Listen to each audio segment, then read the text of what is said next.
안녕하세요. 저는 얼마 전 이혼하고 아들을 혼자 키우고 있는 여자예요.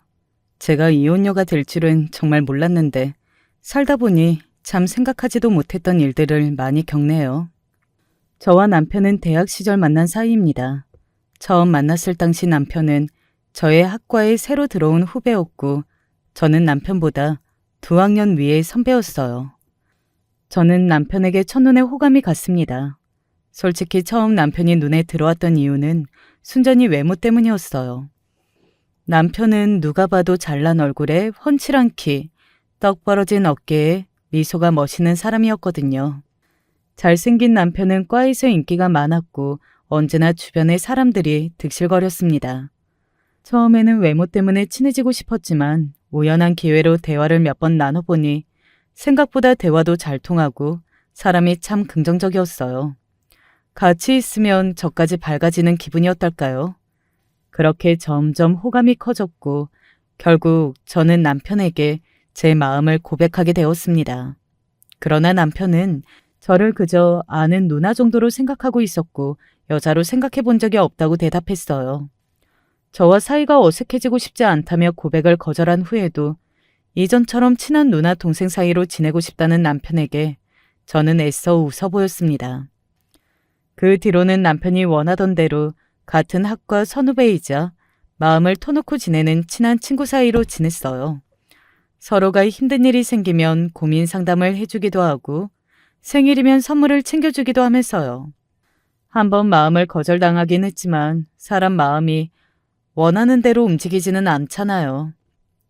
저는 그 뒤로도 계속 남편을 짝사랑했고 남편이 다른 여자친구를 사귀는 것을 지켜보며 소가리를 했습니다. 그러던 어느 늦은 밤 남편이 술에 잔뜩 취해 제게 전화를 해왔어요. 당시 사귀던 여자친구가 바람이 나 헤어졌다면서요. 그렇게 술집에 나가 남편을 위로해주다가 그날 밤을 함께 보내게 되었고 그렇게 남편과 저는 연인 사이가 되었습니다. 보통 연인 사이에서는 남자가 여자를 에스코트해주기 마련이잖아요. 데이트 전후로 집 앞까지 데려다 준다든가 데이트 비용을 남자 쪽에서 많이 부담한다든가 하면서요. 그렇지만 저와 남편의 관계는 완전히 반대였어요. 오랜 기간의 짝사랑 뒤 만남에 성공했기 때문인지 저는 남편과 절대 헤어지고 싶지 않았고 남편의 비위를 맞추기 위해 별짓을 다 했습니다.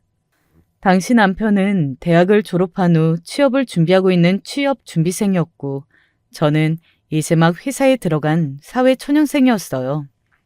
제 월급은 고스란히 데이트 비용이나 남편의 선물 비용으로 사용되었고 데이트가 끝나면 제 차로 남편을 집 앞까지 데려다 주고는 했습니다.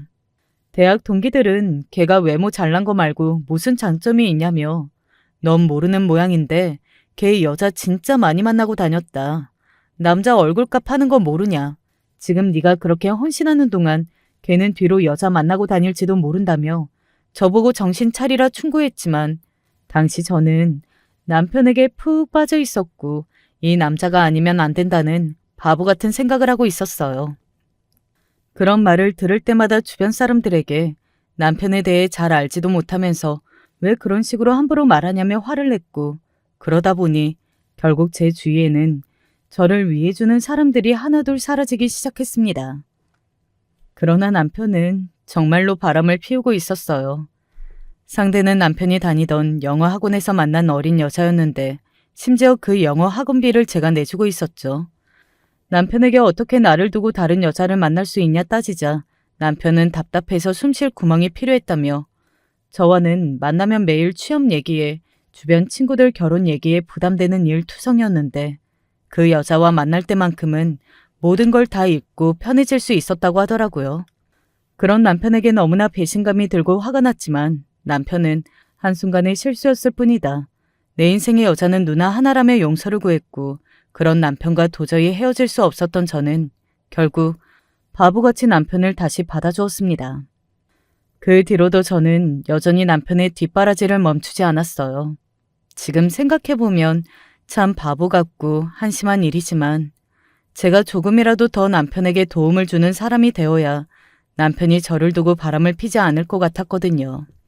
남편 학원비며 용돈이며 제 월급은 버는 족족 다 남편에게 사용되었고 거의 조강지처처럼 뒷바라지를 하다 보니 자연스레 남편의 부모님과도 인사를 나누게 되었습니다.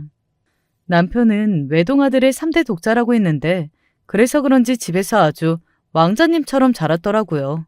긍정적이고 밝은 사람이라 생각했던 남편의 성격은 실은 마냥 해맑고 철이 없는 것일 뿐이었습니다. 좋게 보일 때는 한없이 좋게만 보였는데 한번 나쁘게 생각하니 남편은 몸만 컸지 정말 어린애가 따로 없었어요. 대학을 졸업한 후에도 취업은 나몰라라 항상 PC방에 가서 하루 종일 게임만 하고 친구들과 술 마시러 다니고 그러면서 학원은 다닌다기에 학원비도 지원해줬는데 학원은 가훈둥 만훈둥이고 참다 못해 남편에게 너 그렇게 해서 취업은 언제 할래? 취업할 마음이 있기는 하냐? 한마디 했더니 남편은 내가 돈이 급한 것도 아니고 머리가 나쁜 것도 아니고 맘만 먹으면 취업은 언제든 한다. 그런데 이 20대의 젊음과 청춘은 다시 돌아오는 게 아니지 않냐. 잔소리 좀 하지 마라. 적반하장으로 짜증을 냈어요. 20대 청춘? 너 참 팔자 좋은 소리 한다. 그래, 그럼 너 마음대로 해. 대신 이제 용돈이고 학원비고 아무것도 없어. 청춘을 즐기고 싶으면 네 돈으로 해. 뭐? 누나, 방금 뭐라 그랬어? 내가 언제 누나한테 돈 달라고 했어? 언제는 나한테 바라는 거 없다며. 그냥 누나 옆에만 있으면 된다며. 누나가 먼저 나 편하게 공부하라고 주겠다고 한 돈이잖아. 이제 와서 왜 유세야? 나도 누나 돈 필요 없어. 그런 식으로 나올 거면 헤어져. 빈둥빈둥 생각 없이 놀러 다니는 남편을 보면 마음이 갑갑해졌다가도 막상 남편과 헤어지려 하면 덜컥 겁이 났어요. 지금 생각하면 참 후회되고 바보 같은 일이지만 당시 저는 남편이 너무나 소중했거든요. 회사에 입사하고 한창 인간관계로 스트레스 받고 마음 기댈 곳 하나 없었던 때였던 때라 남편이 그나마 제게 가장 의지가 되는 사람이었어요. 남편마저 제 곁에서 사라지면 힘든 현실을 견딜 수 없을 것 같았죠. 사실 마음고생을 제일 많이 시킨 사람은 다름 아닌 남편이었는데도 말이에요. 그때는 그 사실을 깨닫지 못했던 것 같아요. 당장 눈앞의 인연을 끊어내려 하니 겁이 났고 결국 저는 남편과 제가 병든 관계인 것을 알면서도 끈을 놓지 못하고 의미 없는 시간을 보내고 있었습니다. 남편의 부모님은 제가 남편에게 용돈이며 학원비며 모든 뒷바라지를 하고 있다는 사실을 알고 계셨어요. 그러나 그 모든 사실을 아시면서도 남편의 부모님은 저를 그다지 좋아하시지 않았습니다. 아까 남편이 3대 독자의 외동 아들이라는 말씀을 드렸었죠. 게다가 얼굴까지 잘났으니 부모 눈에는 얼마나 귀중한 아들이었겠어요. 그런 소중한 아들 옆에 아들보다 나이도 많고 그닥 잘난 조건도 없는 여자가 붙어 있었으니 당연히 심기에 거슬리셨겠죠. 물론 남편 또한 얼굴 좀 반반하게 생긴 것 빼고는 집안이며 조건이며 객관적으로 잘난 부분은 하나도 없었지만 고슴도치도 지 새끼는 예쁘다고 시부모님께 남편은 1등 신랑감이 따로 없었습니다. 모든 시어머니들이 다 본인 자식을 예뻐하시겠지만 남편의 어머니께서는 정도가 좀 심하셨어요. 도대체 그 밑도 끝도 없는 아들 사랑은 어디서부터 시작되는 건지 신기할 정도였습니다.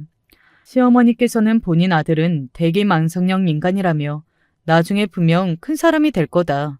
원래 20대 때는 여러 일들을 경험해보는 것이 더 중요하다며 제가 맨날 노는 것처럼 보여도 다 생각이 있는 거다. 그러니 너도 애 재촉하지 말고 하고 싶은 일 하게 있게 놔두라며 오히려 제게 잔소리를 하셨습니다. 너 애한테 돈 좀 쓴다고 해서 생색내지 마라. 우리 집도 부족한 집 아니야. 네가 그런 거 안 보태줘도 얘 학원비며 생활비며 충분히 지원해줄 수 있다. 근데 네가 하도 우리 아들 좋다고 쫓아다니니 받아주는 거야. 솔직히 네가 어디 가서 우리 아들 같은 남자를 만나겠니? 솔직히 제가 아무리 남편을 좋아한다고 한들 시어머니께 그런 모욕적인 말들을 들으면서까지 아무렇지 않게 만남을 지속하기는 힘들었습니다. 게다가 남편 어머니께서는 말씀뿐만 아니라 제게 모욕적인 행동까지 하셨거든요. 아무리 남자친구의 어머니라고 한들 결혼하기 전까지는 솔직히 남남이나 마찬가지잖아요. 가끔 같이 식사를 하거나 인사를 드리거나 생신이나 명절 같은 큰 날에는 안부를 여쭐 수도 있겠지만 하면 좋은 거지 의무라고 말하기도 그렇고요. 남녀 사이가 아무리 깊어졌다 한들 결혼을 약속하기 전까지는 사실상 그 가족과는 아무런 관계가 없는 법인데 저희 시어머니께서는 그렇게 저를 무시하면서 남편을 졸졸 쫓아다니는 여자 취급을 하시면서도 이상하게 가족 행사 같은 곳에는 꼬박꼬박 저를 부르셨습니다. 그렇다고 저를 일찍부터 가족의 일원으로 인정하고 받아들여 주신 것처럼 느껴지지도 않았어요. 그저 저를 각종 굳은 일에 부려먹기 위해서였겠죠. 시어머니께서 처음으로 저를 부르셨던 행사는 시아버님의 생신 축하 자리였어요. 우리 엄마가 누나도 왔으면 좋겠다고 하던데?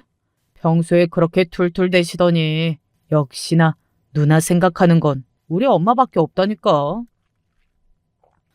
처음에는 저도 남편처럼 시어머니께서 겉으로는 제게 못되게 말씀하셔도 속으로는 저를 가족의 일원으로 생각해주고 계셨구나 하는 기쁜 마음에 양손 가득 선물을 사들고 시댁을 찾아갔습니다. 남편을 두고 저 혼자 조금 일찍 오라는 말씀에 약간 의아하게 느껴지기는 했지만 기니 할 말이라도 있으신가 싶었죠. 그런데 시댁에 도착하니 시어머니께서는 갑자기 제게 앞치마를 던져주셨어요. 같이 시아버님 생신상을 차리자면서요. 솔직히 결혼도 하기 전에 집에 초대되면 기껏해서 밥 얻어먹고 설거지할 생각이나 하지 누가 가서 생신상 차릴 생각을 하겠어요. 너무나 당황스러운 기분이었지만 시어머니께서는 당연히 제가 할 일이라도 된다는 듯이 제게 채소 바구니를 내밀며 가서 씻어오라고 하시더라고요. 차마 그 자리에서는 못하겠다고 바구니를 던져놓고 나올 수 없었고 결국 저는 울며 겨자 먹기로 시어머니와 함께 시아버님 생신상을 차렸습니다. 저녁 시간이 다 되어서야 시댁에 도착한 남편은 속도 없이 역시 우리 엄마 요리 솜씨가 최고다. 누나 옆에서 좀 배워 하며 제 속을 긁어놓았어요. 솔직히 그날 너무 화가 났고 내가 이런 취급까지 받으며 남편을 만나야 하나 싶은 생각이 들었습니다. 저도 저희 부모님께는 귀한 자식이고 귀한 딸인데 뭐가 못났다고 이런 호구 취급을 자처하며 지내야 하나 싶었죠. 그날 집에 돌아가는 길에 남편과 대판 싸우고 다시는 가족 행사에 저를 부르지 말라 으름장을 놓았습니다. 남편은 그래도 어머니가 누나를 가족의 일원으로 생각하셔서 부른 것 아니냐. 예비 시아버지 생신상 좀 차려드린 게 그렇게 기분 나쁠 일이냐. 적반하장으로 화를 냈어요. 그러는 너는 우리 어머니 아버지한테 안부 전화 한번 드린 적이 있어? 인사 한번 드려본 적이 있느냐고. 너 우리 부모님 얼굴도 모르잖아. 얼마 전에 우리 어머니도 생신이었어. 근데 난 바빠서 얼굴 찾아뵙지도 못하고 전화로 연락만 드렸어. 근데 내가 우리 어머니도 아니고 너희 아버지 생신상까지 차려드려야 해? 생신상 차려준 걸 고마워하면 또 몰라. 어머님은 당연히 해야 할 일이라고 생각하시지. 너는 밥 차리는 게 뭐가 그렇게 어렵냐며 짜증이지. 내가 이러니 안 억울하고 배겨? 다시는 이런 행사에 나 부르지 마. 한 번만 더 부르면 진짜 바로 헤어질 거니까. 잔뜩 흥분의 언성을 높이는 제게 남편은 진정하라며 제 말대로 저를 다시는 가족 행사에 부르지 않겠다 약속했습니다. 그렇게 시댁과의 문제가 어느 정도 정리되는 듯 했지만 얼마 지나지 않아 시어머니께서는 또다시 각종 이유를 대며 저를 부르시기 시작했어요. 처음에는 저번 생일에는 요리하느라 고생했다며 이번에 집에 좋은 고기가 들어왔으니 와서 같이 밥 한 끼나 하자 하셔서 웬일로 시어머니께서 내 생각을 다 해주시네. 속는 셈 치고 가볼까 했더니 좋은 고기가 들어온 것은 맞는데 시댁에 도착하자마자 또 제게 앞치마를 던져주시며 주방에 가서 고기를 좀 구워오라고 하시는 거예요. 머리 위에 참을 인자를 100번 새기며 고기를 구워갔더니 이번에는 구워진 고기를 전부 시아버님과 남편 앞접시 위로 옮겨 담으시고 제가 젓가락을 가져다 댈 때마다 고기가 떨어졌으니 또 구워오라고 저를 일으켜 세우셨습니다. 결국 그날도 저는 주방에서 고기만 구워 나르다가 맛도 못 보고 속 없는 남편은 자리에 앉아서 구워진 고기를 처먹기만 하고 식사 시간 내내 시녀짓만 하다가 돌아왔고 이제 다시는 무슨 일이 있어도 시어머니 부름에 응하는 일은 없을 것이라 생각했어요. 그러나 얼마 지나지 않아 남편이 제게 오늘 시댁에 좀 가줘야겠다며 시어머니께서 너무나 아프셔서 들어 누우셨는데 집에 사람이 없다 부탁을 해왔습니다. 내가 오늘 학원에서 중요한 시험이 있어서 그래. 평소 같으면 내가 갔을 텐데 우리 엄마 혼자서 아무것도 못하신대. 아버지께서도 중요한 약속이 있으시고 우리 엄마 자식이라고 나뿐이잖아. 진짜 마지막이라고 생각하고 이번 한 번만 우리 엄마 좀 돌봐주시면 안 될까? 응? 제발 부탁이야 누나. 남편이 한참을 저를 붙잡고 사정을 하는 통에 결국 회사 연차까지 내면서 시댁을 찾아갔어요. 당시 회사 분위기가 썩 좋지 않아 연차를 내면서도 상사에게 한 소리를 들었고 내가 이렇게까지 하면서 시어머니 간호를 해야 하나? 가는 길 내내 한숨이 나왔습니다. 어머님, 많이 아프시다면서요. 누워 계신 거 아니었어요? 그러나 막상 도착한 시댁에서 시어머니께서는 너무나 멀쩡한 모습으로 소파에 앉아 TV를 보고 계셨어요. 전혀 예상하지 못했던 상황에 어안이 벙벙해 시어머니께 아프신 것이 아니었냐 여쭈자 어머님께서는 버럭 화를 내셨습니다. 너는 지금 내 손에 붕대 감은 거 안 보이냐? 아파가지고 손을 꼼짝도 못하겠는데 그럼 내가 지금 아예 아파서 쓰러져 있기라도 바랬던 거야? 아, 왜 이렇게 늦게 왔어? 얼른 가서 설거지부터 해라. 알고 보니 어머니께서는 아파서 쓰러지셨던 게 아니라 얼마 전 손빨래를 하셨다가 손목을 삐끗하셔서 손목에 붕대를 감아 놓으신 것이 다였습니다. 뼈가 부러진 것도 아니고 인대가 아주 조금 늘어났다고 하더라고요. 손목이 아프니 집안일을 하나도 못하고 밥도 못 차려 먹겠다며 저한테 남은 손빨래며 집안 청소며 설거지, 저녁에 시아버님이 돌아오실 때 드실 반찬까지 만들어 놓으라 시키셨고 결국 저는 또 울며 겨자 먹기로 집안일을 다 해놓고 돌아왔습니다. 시댁에서 나서는 길에 도저히 이렇게는 안 되겠다. 시어머니께서는 앞으로도 나를 이 집안 시녀처럼 생각하고 부려먹을 게 뻔하다. 남편과 제대로 단판을 짓든가 헤어지는 게 맞다 싶어 남편과 이야기를 나누기 위해 학원으로 찾아갔습니다. 남편 말로는 오늘 학원에서 중요한 시험이 있다고 했는데 이상하게 학원 앞이 조용했어요. 개미 한 마리 지나다니지 않더라고요. 뭔가 이상하다 싶어 카운터에 있는 직원에게 오늘 시험이 있지 않았냐 물어보니 직원은 고개를 가로저었습니다. 순간 열이 확 뻗쳐올라 남편에게 전화를 했고 남편은 태평스러운 목소리로 전화를 받았어요. 너 어디야? 오늘 학원에 중요한 시험 있다며. 이제 막 끝났어. 아, 시험 너무 어렵더라. 시험 끝난 기념으로 친구들이랑 술 한잔 먹고 들어가려고. 우리 엄마는 잘 모셔드리고 왔어? 몸은 좀 어떠셔? 너 지금 나랑 장난해? 어머니 아파서 들어 누우셨다며. 완전 멀쩡하시던데? 손목 좀 다쳐서 붕대 감아놓으신 게 다더구만. 나 요즘 회사 바쁜 거 몰라? 사무실 분위기도 안 좋은데 겨우겨우 사정해서 연차 내서 간 건데 진짜 너무한 거 아니야? 내가 나 시댁에 그만 부르라고 몇 번을 말해. 근데 이렇게까지 거짓말하면서 날 꼭 불러야겠어? 그리고 시험은 무슨 시험? 나 지금 너 학원 와 있어. 오늘 시험 같은 거 없다던데. 너 거짓말이 그냥 습관이지? 도대체 언제쯤 정신 차릴래? 그렇게 남편에게 화를 버럭 내자 남편은 그런 게 아니다. 누나가 모르는 시험이 진짜 있었다. 누나는 그렇게 날 못 믿냐? 연인 사이에 제일 중요한 게 신뢰 아니냐? 말도 안 되는 억지를 부렸습니다. 그리고 아파서 들어 누우신 게 아니었다고 하더라도 손목 다쳐서 아무것도 못하시는 거 맞지 않느냐? 회사가 그렇게 바빴으면 끝까지 거절했으면 되지. 가겠다고 해놓고 왜 이제 와서 나한테 성질이냐? 누나는 짜증을 안 내고 말하는 법을 모르냐? 적반하장으로 굴더니 친구들하고 놀아야 한다고 전화를 뚝 끊어버리더라고요. 그 순간 제 인내심도 함께 뚝 끊겨버렸고 더 이상 이 남자와는 만남을 지속할 이유가 없다 싶었습니다. 그렇게 남편에게 이별을 선언했고 남편 또한 본인도 질려가던 차라며 안 그래도 헤어질 생각이었다 큰 소리를 땅땅 쳤어요. 20대의 대부분을 함께한 남자와 헤어지려니 가슴 한구석이 허하기는 했지만 그래도 마음은 참 편했습니다. 내가 도대체 저런 놈이 뭐가 좋다고 이렇게 긴 세월 동안 학원비며 용돈이며 내 돈, 시간, 감정 낭비해가면서 구질구질하게 연애를 이어가고 있었을까 싶었어요. 그렇게 남편에게 벗어나 새로운 인생이 시작되나 싶었지만 비극은 얼마 지나지 않아 일어났습니다. 이상하게 생리가 시작되지 않은 거예요.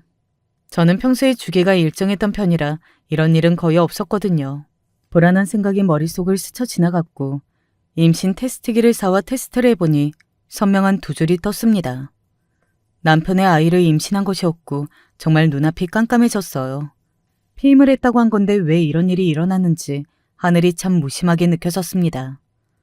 그렇게 남편에게 다시 연락을 했고 남편은 연락을 받고서는 누나가 그러면 그렇지 다시 연락할 줄 알았다. 나 없으면 안 되겠지 하며 태평한 소리를 해댔어요. 그런 남편에게 임신을 했다고 말하니 한동안 답이 없었습니다. 그때까지도 남편은 취업을 못했던 상태였고 당연히 결혼할 준비가 아무것도 되어 있지 않았어요. 그렇지만 저는 아이를 지울 생각은 추호도 없었고 남편에게 무조건 책임지라 빠른 시일 안에 결혼하자 말했습니다. 남편은 고민하는 듯 보였지만 결국 알겠다 답했고 그렇게 남편과 둘이서 오랜만에 시부모님께 인사를 드리러 갔습니다. 그렇지 않아도 저를 좋게 보시지 않았는데 시부모님 눈에 한번 헤어졌다 돌아온 제가 곱게 보이실 리가 없었고 게다가 결혼도 전에 애가 생겼다니 망측하다면서 가정교육을 어떻게 받았길래 여자가 그렇게 몸을 함부로 굴리고 다니냐 너무 남사스럽다. 제 면전에 대고 부모님 흉을 보셨어요. 그러나 저는 전처럼 시부모님과 남편 비위를 맞추며 살 생각이 없었고 부모님 흉을 보는 시어머니께 어머님 아들도 애 임신시킨 거 똑같은데 왜 저한테만 그러시냐. 그렇게 치면 어머님도 가정교육 못 시키는 건 똑같다 대꾸하니 얘가 어디서 눈을 똑바로 뜨고 대드냐. 남자랑 여자랑 같냐. 여자가 몸가짐을 더 바르게 해야지 하시며 언성을 높이셨습니다. 그렇게 인사 자리는 엉망이 되었지만 시어머니께서도 아이가 생겼으니 결혼은 시키셔야겠는지 너 같은 애를 며느리로 받을 생각은 없다 하시지는 않았고 결혼을 허락하신 대신 시댁에 들어와 살라고 하셨어요. 저는 시집살이 할 생각 없어요. 어머님, 저 살고 있는 자취방에 남편 들어오게 해서 둘이 거기서 시작하겠습니다. 돈 좀 모으면 더 큰 곳으로 이사 갈게요. 뭐? 자취방? 얘가 어디서 말도 안 되는 소리를 하고 있어? 우리 아들 그런 작은 집에서 갑갑하게 살지 못한다. 애 나오면 아파트 사서 분가시켜 줄 테니까 잔말 말고 방 정리해서 우리 집으로 들어와. 제 자취방 그렇게 작지 않아요. 둘이 살기에 딱 적당한 크기예요. 어머님 아들이 무슨 왕자님도 아니고. 시끄럽다. 우리 집 들어와 사는 거 아니면 결혼 허락 안 할 테니 그렇게 하라. 솔직히 정말 내키지는 않았지만 너무나 확고한 시어머니의 말씀에 방법이 없었기에 결국 아이가 태어날 때까지 시부모님과 한 집에서 살게 되었습니다. 그렇게 식을 올리고 시집살이가 시작되었고 아마 여러분께서도 시부모님과 함께하는 생활이 어떤 느낌이었을지는 말씀드리지 않아도 대충 예상이 가실 거예요. 그 기간 동안 당한 서름을 여기다 전부 적자면 진짜 몇 시간을 적어도 부족할 겁니다.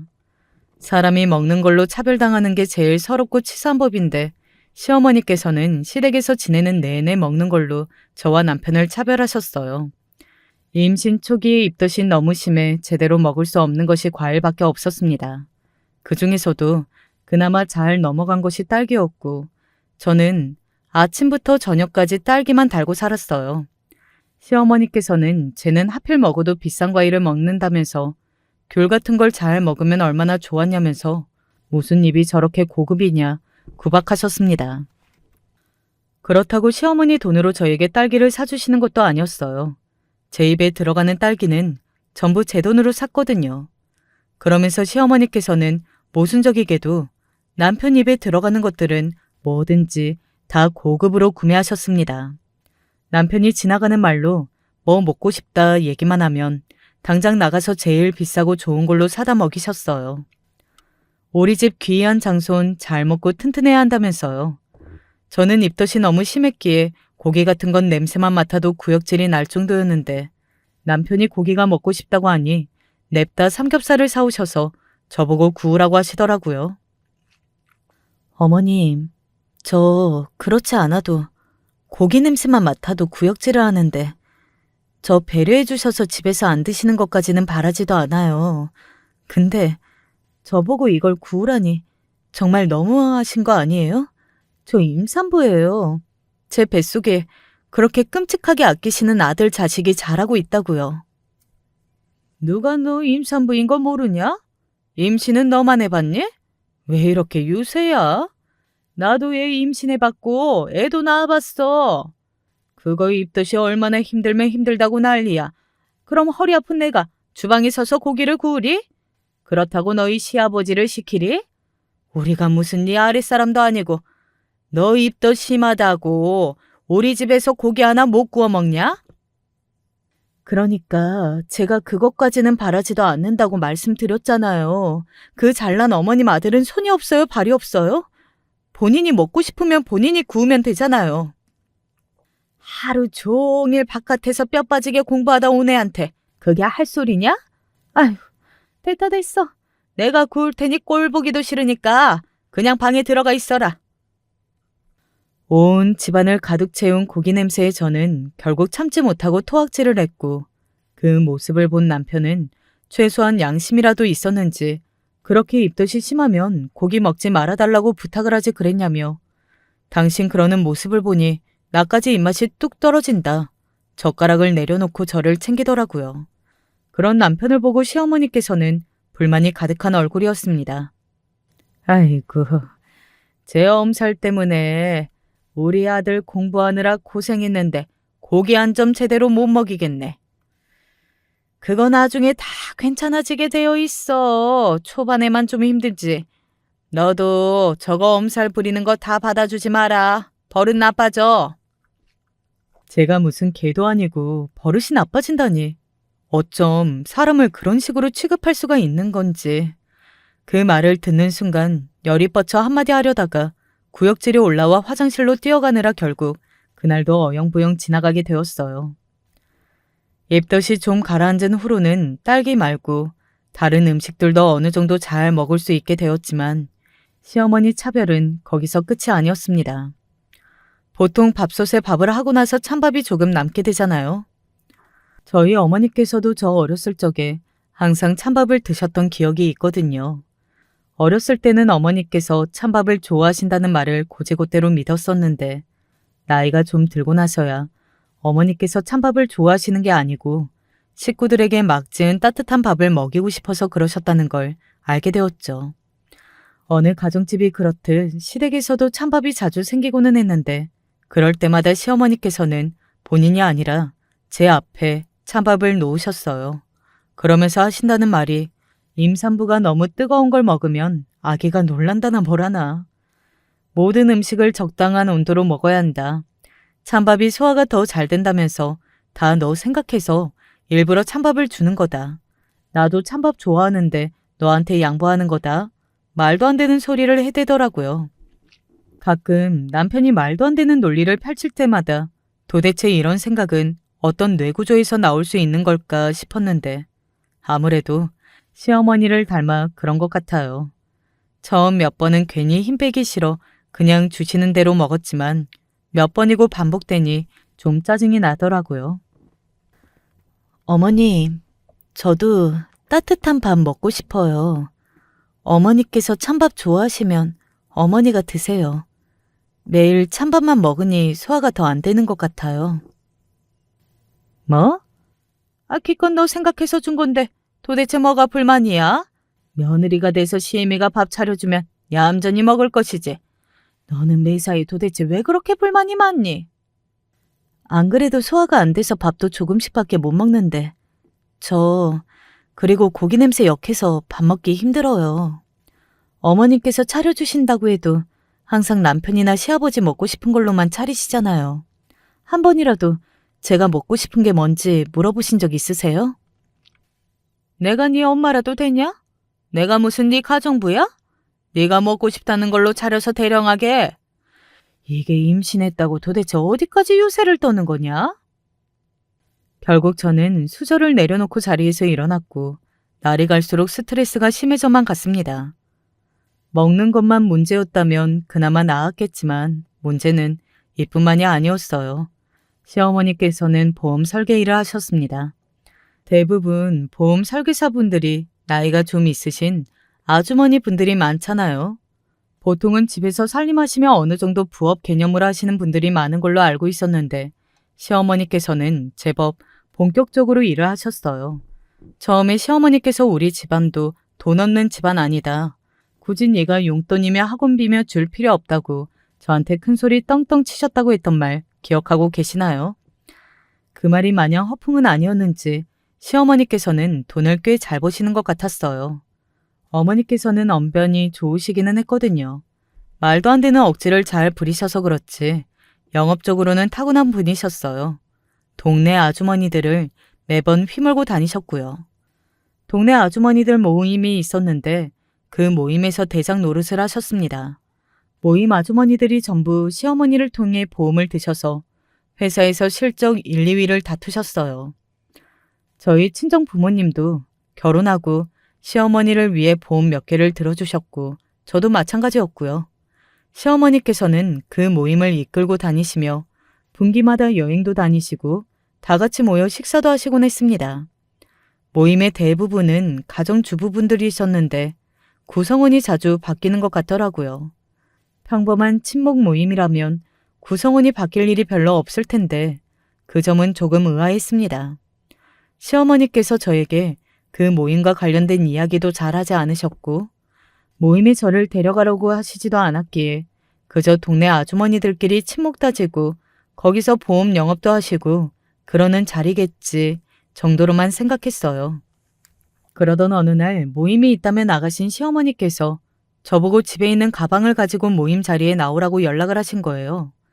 무슨 물건이라도 놓고 가셨나 싶어 별 생각 없이 가방을 들고 갔는데 뭘 놓고 가신 건지 궁금해 가방 안을 한번 살펴봤어요. 특별한 건 없었고 현금 200만 원 가량이 들어있는 봉투 하나가 있었더라고요. 현금 쓰실 일이 갑자기 생기셨나? 모임에서 뭘 하길래 현금이 이렇게 많이 필요하지 싶었습니다. 도착한 모임 자리는 제가 생각했던 것과는 조금 달랐어요. 아주머니들끼리 모여서 편하게 대화도 나누고 친목을 다지는 자리인 줄 알았는데 아주머니들은 하나같이 명품을 휘두르시고는 분도 곱게 찍어 바르시고 꼭 어디 중요한 자리라도 가는 사람들처럼 잔뜩 차려입고 모여 계시더라고요. 가방을 전해드리려고 가려는데 아주머니들께서 설마 오늘 자기 며느리도 데리고 가는 건 아니지? 하시며 깔깔 웃으셨습니다. 시어머니께서는 눈에 띄게 당황하신 것처럼 보였고 아주머니들은 농담이라고 잠깐 앉았다 가라면서 저를 붙잡으셨어요. 시어머니께서는 애 임산부라 피곤하다고 얼른 보내라고 하셨지만 아주머니들은 막무가내였고 결국 자리에 앉아 이야기를 듣기 시작했습니다. 여자들이 모이면 하는 얘기가 그렇듯 대화는 주로 남들 이야기였어요. 어느 집 누구 엄마가 바람이 났다더라. 어느 집 딸이 서울대에 들어갔다더라 하는 평범한 이야기들이었고 저는 음식을 깨작깨작거리면서 불편하게 자리에 앉아 있었죠. 그러다가 갑자기 아주머니 한 분께서 오늘도 거기로 가나? 거기 애들 꽤 괜찮던데 라며 조금 이상한 이야기를 꺼내셨고 옆에 앉아있던 아주머니께서 새댁도 있는데 입 조심하라며 발뚝을 찰싹 때리셨어요. 시어머니께서는 급하게 일어나시며 이제 슬슬 자리를 옮기자고 하셨고 저한테는 이제 그만 들어가라고 하시더라고요. 아주머니들께서도 이번에는 저를 붙잡지 않으셨고 시어머니께 어디 가시는데요? 식사 끝난 거 아니었어요? 여쭤보니 시어머니께서는 식사를 했으니 커피 한 잔씩 하러 가는 거라면서 넌 피곤할 테니 먼저 들어가라 하셨고 저는 그렇게 조금 찝찝한 마음으로 돌아왔어요. 솔직히 아주머니들의 차림이며 나누시는 말씀을 생각해보면 생각나는 게 하나밖에 없었습니다.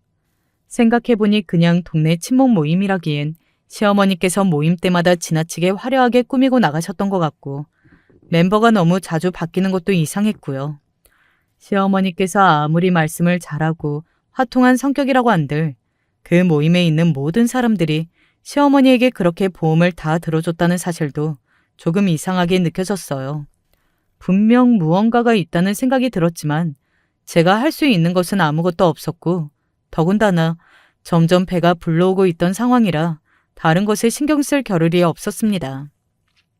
그러던 와중 남편이 드디어 취업에 성공하게 되었고 대기만성령이라던 시어머니의 말씀과는 다르게 남편이 취업한 회사는 제가 다니던 회사에 비해 나은 점 하나 없는 중소기업이었어요. 그렇게 오랫동안 학원을 다니네 공부를 하네 어쩌네 했던 것 치고는 상당히 약소한 결과였지만 시어머니께서는 원래 대단한 사람들도 처음에는 다 이런 식으로 시작하는 거라고 첫걸음 뗀 게 중요하다며 여전히 남편을 대단하다 치켜 세우셨습니다. 그즈음부터 저는 출산휴가에 들어갔고 집에서 지내기 시작했는데 만삭의 임산부임에도 불구하고 어머니께서는 제게 집안일을 다 떠맡기셨습니다. 그러면서 매일같이 모임에 나가셨고 아무리 봐도 뭔가 있다는 생각이 들었어요. 고민하다 남편에게 이야기를 꺼내봤지만 남편은 우리 엄마 원래 꾸미는 것도 좋아하고 사람들 만나는 것도 좋아한다. 그래서 그런 모임도 운영하시는 거고 워낙 사람들도 어울리는 걸 좋아하니 영업을 잘해서 보험도 많이 파신 거 아니냐. 그 연세에 그렇게 꾸미고 나다니는 게 이상해서 그러냐. 뭐 어때서 그러냐 되물었고 저는 그런 남편에게 시아버지께서는 어머니 저렇게 매일같이 나가 노시는 거 신경 안 쓰시냐. 게다가 어머니께서는 여행도 자주 가시지 않느냐 물었습니다. 남편은 우리 아빠 그런 거 신경 안 쓰는 사람이다. 우리 엄마가 나가서 나쁜 짓이나 이상한 짓 하는 것도 아니고 사람들 만나고 돈도 벌고 하는 건데 왜 그러냐. 아까부터 당신 말하는 거 들어보니까 이상하다. 아무리 우리 엄마가 당신 구박하고 조금 못되게 굴어도 그렇게 밑도 끝도 없이 사람 의심하는 거 아니다. 언성을 높였고 결국 저도 입을 다물어 버렸습니다. 그렇게 시간이 흘러 저는 아들을 출산했고 어느 정도 예상했던 일이었지만 아이를 낳으면 분가를 시켜주시겠다는 시어머니께서는 저희를 내보내줄 생각이 없어 보이셨어요. 결국 저와 남편은 친정 부모님의 도움을 받아 시댁 근처의 아파트로 독립을 하게 되었습니다. 그 와중에도 시어머니께서는 분가를 도와주시기는커녕 어디 본인 아들이랑 손주를 함부로 데리고 나가려고 하냐. 나가 사려면 너 혼자 나가 살아라. 큰 소리를 치셨지만 저는 더 이상 어머님과 못 살겠다. 하나부터 10까지 너무 스트레스 받는다. 분가시켜주지 않으면 이혼하겠다 으름장을 놓았고 결국 독립하게 되었습니다. 시댁에서 나와 사니 정말 숨통이 트이는 기분이었어요. 혼자서 아이를 키우는 일이 쉽지는 않았지만 시부모님을 모시고 사는 것보다 훨씬 나았습니다. 그러나 독립을 했다고 해서 시부모님과 아예 교류가 없는 것은 아니었어요. 손주가 보고 싶다며 거의 일주일에 2-3번꼴로 찾아오셨고 같이 식사도 했습니다. 이렇게 자주 찾아오시면 곤란하다 말씀드려도 시부모님께서는 뭐가 그렇게 힘드냐. 내가 내 손주 보겠다는데 왜 네 눈치를 봐야 되냐며 언성을 높이셨고 남편에게 시댁 식구들이랑 식사 좀 그만하면 안 되냐. 당신도 중간에서 잘 좀 잘라봐라. 말해도 태편하게 당신이 싫다고 하면 되잖아. 답했어요. 어느 정도 예상은 했지만 남편은 육아며 살림이며 아무것도 제대로 하는 게 없었고 시어머니께서 어렸을 적부터 손에 물 한 방울 안 묻히고 키워서 그런지 왕자님이 따로 없었습니다. 그래도 어찌되었든 내 아이의 아빠니까 꾹 참고 살았어요. 그러면서 한편으로는 친정 부모님께 계속 죄송한 마음이 있었습니다. 삶이 바쁘다는 핑계로 자주 찾아뵙지도 못하는데 형편도 넉넉하지 않으니 용돈을 드리거나 물질적으로 잘 챙겨드리지도 못하고 애 키우느라 바쁘고 시부모님 때문에 정신없으니 연락도 잘 못 드리고 남편 부모인 시부모님은 이렇게 자주 보고 챙기는데 정작 집 사는데 도움도 주시고 저를 낳아주시고 키워주신 부모님께는 못난 딸이 되는 것 같았습니다. 그렇게 생각하던 차에 어버이날이 되었고 이번 어버이날은 결혼하고 처음으로 시댁을 먼저 찾아가는 것이 아니라 친정에 가야겠다는 생각이 들었어요. 지금까지는 언제나 명절이든 뭐든 항상 시댁 먼저 챙겼었는데 이번만큼은 부모님을 모시고 어디든 가야겠다는 생각을 했고 어버이날 아침부터 근교에 나가 경치 구경도 하고 맛있는 것도 먹고 당일치기 나들이로 즐거운 시간을 보내고 왔습니다. 그렇게 나들이를 끝내고 저녁 시간에 맞춰 시댁을 찾았는데 집에 들어서자마자 시어머니께서 이리로 와서 좀 앉아보라고 하셨어요. 너는 도대체 얘가 개념이 있니 없니? 가정교육을 그렇게 받았어? 세상에, 엎어지면 코 닿을 때 시부모가 사는데 최소한 아침에 먼저 와서 인사라도 하고 가던가. 어떻게 싸가지 없게 친정에 먼저 다녀올 수가 있는 거니? 지금 우리 무시해? 사돈내외도 웃겨. 딸이 이렇게 개념 없는 행동을 했으면 먼저 가서 인사하고 오라고 얘기를 해야지. 아니다. 그게 잘못된 걸 모르니까 딸도 그렇게 키워놨겠지. 하여간 그 부모의 그 딸이라니까. 어머님, 제가 결혼하고 지금까지 한 번이라도 시댁보다 친정 먼저 챙긴 적이 있어요? 명절이고 어버이날이고 항상 시댁이 먼저였잖아요. 그런데 뭐요? 가정교육이요? 그 부모의 그 딸이요? 제가 저 무시하고 욕하시는 건 참아도 우리 부모님 욕보이는 건 도저히 못 참겠네요. 그러는 어머님께서는 얼마나 가정교육 잘 받으셨길래 그렇게 사람 면전에 대고 부모 욕을 하세요? 뭐야? 이게 이 싸가지 없는 년이 어디서?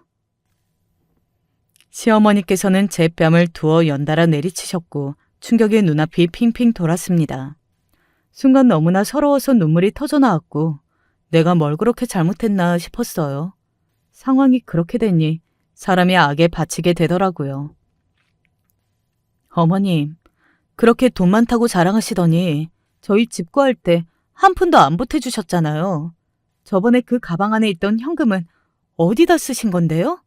매일같이 모임에서 왜 그렇게 꾸미고 나가시고요. 솔직히 말해서 어머니 행동 이상한 거 아시죠?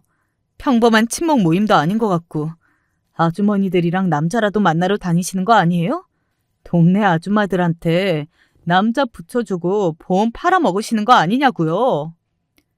이게 어디서 말도 안 되는 거짓말을 지어내고 있어? 그 입 다물지 못해?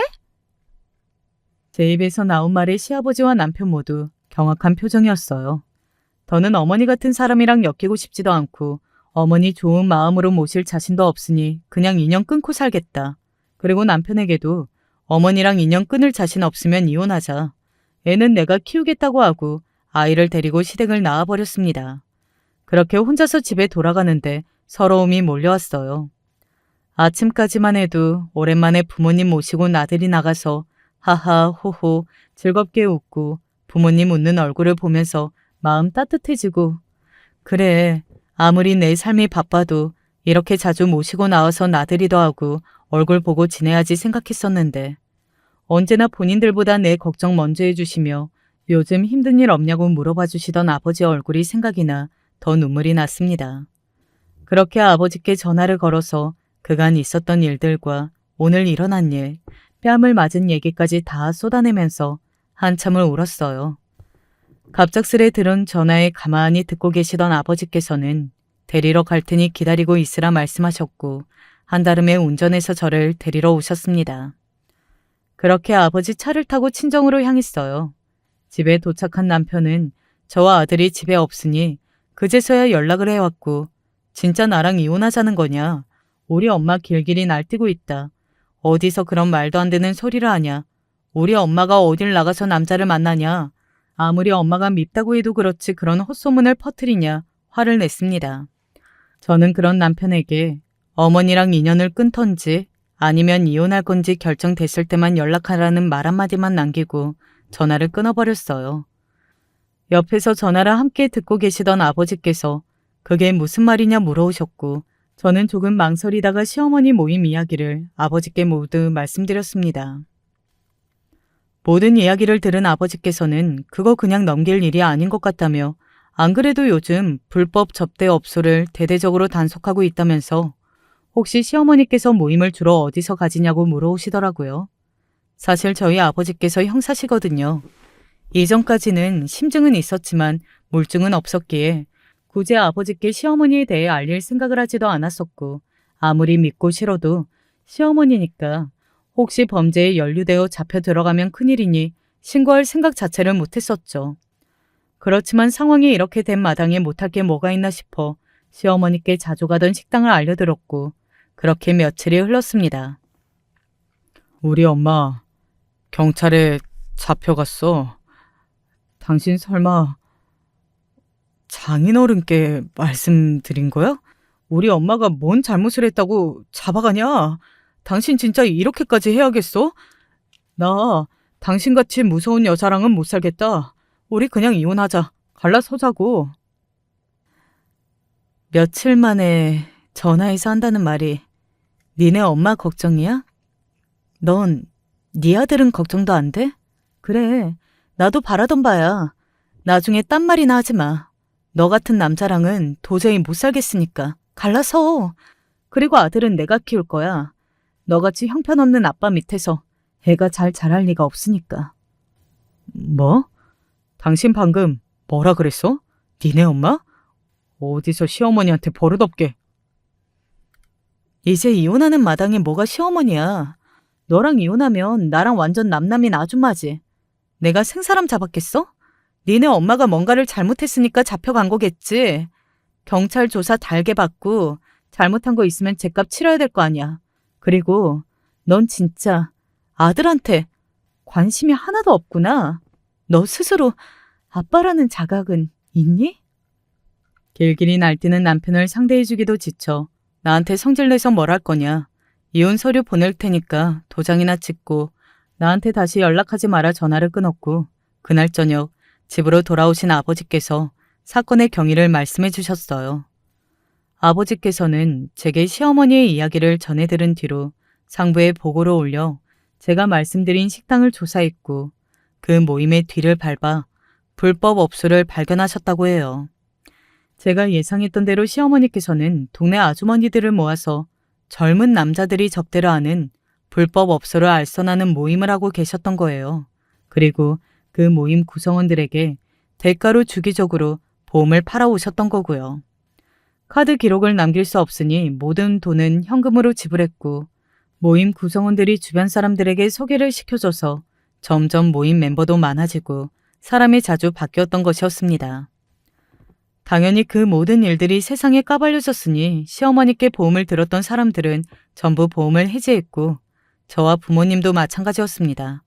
물론 보험이 좀 아깝기는 했으나 제가 다달이 내는 보험료가 그 사람 성과금으로 들어간다 생각하니 손해 좀 보는 게 낫겠더라고요.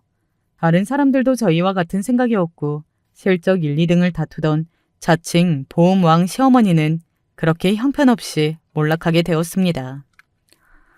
벌금을 낸 덕에 실형을 사게 되지는 않았지만 범죄자 따찌가 붙게 되었고 보험회사에서도 잘리고 시어머니 덕에 가정이 파탄나게 생긴 동네 아주머니들이 시어머니를 잡아 죽일 듯이 쫓아다니는 바람에 급하게 이사를 갔다고 하더라고요. 물론 시어머니도 잘한 건 없지만 본인들이 선택해서 간 불법 업소면서 그 아줌마들도 참 웃기는 사람들이죠. 아무튼 그렇게 시어머니 덕에 동네가 한번 발칵 뒤집어졌고 저와 남편은 얼마 전 완벽하게 남남이 되었습니다.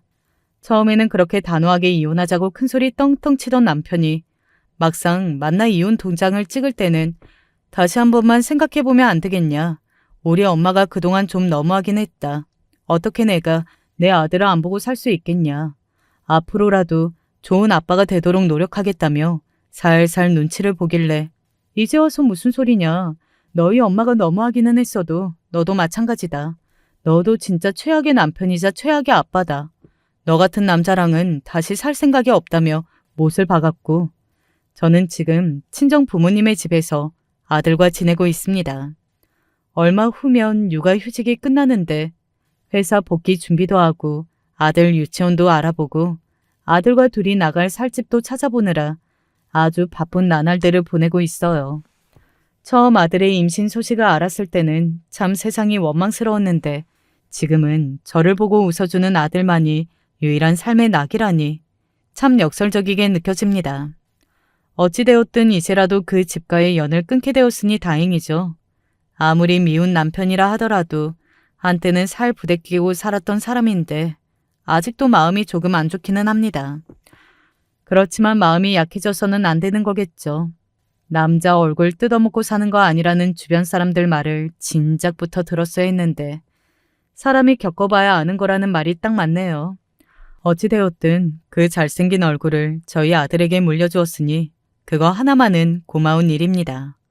우스갯소리이긴 합니다만 인성과 개념만은 본인 아빠와 전혀 다르게 멋있는 남자로 자랄 수 있도록 잘 키워봐야겠죠. 그럼 이야기 이만 마치도록 할게요. 들어주신 모든 분들 감사합니다. 살다 보니 정말 이런 어처구니 없는 일이 있네요. 제 이야기 좀 제발 들어주세요. 저와 남편은 대학교 때 처음 만나서 무려 10년을 사귀었습니다. 지금 생각하면 참 지긋지긋한 인연이죠. 한 3년 정도는 그냥 친구로서만 지내다가 남편이 먼저 저에게 고백을 해서 사귀게 됐는데 원래 친구였다가 사귄 거라서 그런지 사실 그냥 친구였을 적이랑 별 차이는 없었지만 그래도 제법 좋았습니다. 그러다가 저나 남편이나 나이가 먹고 하니 자연스레 결혼 이야기가 나오더라고요. 솔직히 열렬하게 사랑하지는 않았지만 남편과 결혼을 한다면 분명 나쁘지 않은 결혼 생활을 할 수 있겠다는 생각이 들었기 때문에 정으로 결혼을 마음먹었던 것 같습니다. 남편에게는 물어보지 않았지만 아마 남편 역시 저랑 같은 생각이었을 거예요. 처음 만난 그때처럼 사랑만 가득하기에는 저희는 이미 오랜 세월을 함께 해왔고 그에 따라 나이도 먹었으니까요. 저희 부모님은 제게 늘 하신 말씀이 있었어요. 결혼을 할 거면 너보다 너무 좋지도 나쁘지도 않은 남자를 만나라. 고요. 나보다 환경이 나쁘면 결혼 생활을 유지하는 데 있어서 내가 너무 고생을 하니 안 되고 만일 나보다 환경이 너무 좋으면 당장 사는 것은 좋을 수 있을지언정 나중에 가서 알게 모르게 제가 남편에게 휘둘릴 수도 있기 때문이라고 하셨죠. 시댁이 절 괴롭힐 수도 있고요. 다행히도 남편은 저랑 나이가 같은 것은 물론 서로 집안 환경도 비슷하고 각자 벌이 역시 비슷했습니다. 부모님은 다른 무엇보다 그런 부분을 무척이나 좋게 보고 결혼을 허락해 주셨죠. 서로가 서로를 보완해 주면서도 어느 한쪽이 모든 걸 책임지지도 손해보지도 않을 수 있는 관계라고 하면서요. 시부모님 역시 마찬가지였습니다. 저희 부모님이 뭐 하시는지, 저는 어디서 일하는지 이것저것 물으시더니 고개를 끄덕이고는 우리 상우랑 딱 비슷하니 괜찮네. 라며 양가 부모 상견례도 얼른 진행하고 바로 결혼하자고 이야기를 하셨죠. 그래서 시부모님에게 인사드리고 얼마 안 지나서 바로 저희 부모님과 시부모님 모시고 근사한 한정식 집에서 상견례 자리를 가졌습니다. 시부모님은 처음 봤을 때 무척이나 우아한 느낌이 들었습니다. 목소리를 높이지도 않고 언제나 차분하게 흔히 말하는 배운 사람처럼 교양 있는 모습이었죠. 그 모습을 보고 저는 내심 시부모님을 혹여나 모시게 되더라도 시댁살이 같은 건 없을 거라는 상상을 했습니다. 하지만 시댁살이가 없다고 하더라도 가급적이면 남편과 단둘이서만 살고 싶었죠. 인생에 한 번뿐인 결혼인 만큼 남편과 보내는 시간이 중요했으니까요. 하지만 사는 게 제 마음대로 되지는 않더라고요. 예식장, 청첩장, 웨딩드레스 모든 준비를 마치고 본격적으로 결혼을 코앞에 둔 날이었습니다. 저희는 아직까지 신혼집을 어떻게 해야 할지 고민에 빠져 있었어요. 저희가 다니고 있는 회사, 시댁, 친정댁까지 모두 고려를 해서 괜찮은 자리에 집을 구해야 하는데 매물이 하나도 없었고 어쩌다 찾으면 돈이 너무 비싸 저희가 모은 돈으로는 택도 없었죠. 사정상 대출도 못 받는 상황이었고요. 부모님께 손을 빌릴까 생각해봤지만 부모님 형편도 그리 좋지가 못했어요. 농담 삼아서 남편에게 우리 이러다가 신혼여행 다녀와서 바로 길거리에 나앉는 거 아니야? 라고 장난치듯 이야기했지만 정말 그대로 가다가는 농담이 현실이 될 판이었습니다. 그래서 처음에는 친정집 근처에 집을 얻는 거를 생각해봤어요. 하지만 친정집은 지방에 있던지라 서울에서 회사를 다니고 있던 저희가 갑자기 모든 기반을 지방으로 옮겨서 새로 시작하기에는 너무 무리한 도전이라는 생각에 접게 되었죠. 그 이후로는 아예 시댁에서 제일 가까운 집을 잡자고 하며 골라봤지만 그 근처에도 마땅한 매물이 없었습니다. 걱정이 너무 돼서 한숨을 푹푹 내쉬며 매일같이 부동산을 다니고 인터넷을 통해 괜찮은 집 없나 알아보고 있던 찰나에 어느 날 남편이 제안을 하더라고요. 여보, 1년만 우리 부모님 집에서 얹어 사는 건 어때? 당신 부모님 집에? 이야기를 들어보니 남편이 시댁에 가서 신혼집을 구하느라 진땀 빼고 있다는 말을 했나 봅니다. 그랬더니 시어머니께서 어차피 이 집까지 포함해서 우리한테 집이 한 채 더 있으니 일단 세입자 나가는 1년 동안만 같이 지내자고, 세입자 나가고 나면 그 건물은 너한테 증여해주겠다고 하신 거였어요. 시댁에서 1년만 버티면 신혼집이 생기는 것이니 제가 거절할 이유는 없었습니다. 게다가 아까 말한 것처럼 교양 있는 시부모님이라면 같이 산다고 해도 아주 힘든 일은 없을 것 같다는 생각도 있었으니까요. 우선 시부모님이 무척 젊으신 편이라 두 분 다 각자 나름의 경제활동을 하고 계셔서 하루 24시간 종일 붙어있을 필요가 없다는 게 가장 큰 이유였어요. 그리고 시댁이 꽤 넓은 편이어서 개인 공간 확보가 괜찮았기에 집안일만 열심히 하면 아무런 무리 없이 1년을 보낼 수 있을 거라는 판단이 들었죠. 그래서 저희는 신혼여행을 다녀오고 바로 시댁으로 향해서 1년간의 시댁살이를 시작하게 됩니다. 그리고 시댁살이는 제 예상대로 꽤 순탄했습니다. 제가 부족한 게 많아서 이런저런 잔실수가 좀 있었는데 시어머니는 그런 저한테 아무런 간섭도 하지 않으시고 그래, 다음에 할 때 제대로 하면 되지 라며 본인이 무마하시는 일도 많았죠. 그래도 제 나름대로는 그런 부분들이 죄송해서 최대한 빨리 모든 일들을 손에 익히려고 노력했고 한 달 정도 지나니까 이제 시어머니도 좋아졌다고 말할 정도로 요리며 빨래며 집안일에 익숙해지게 되었습니다. 게다가 시아버지까지 집안일을 도와주시는 분이셨어요.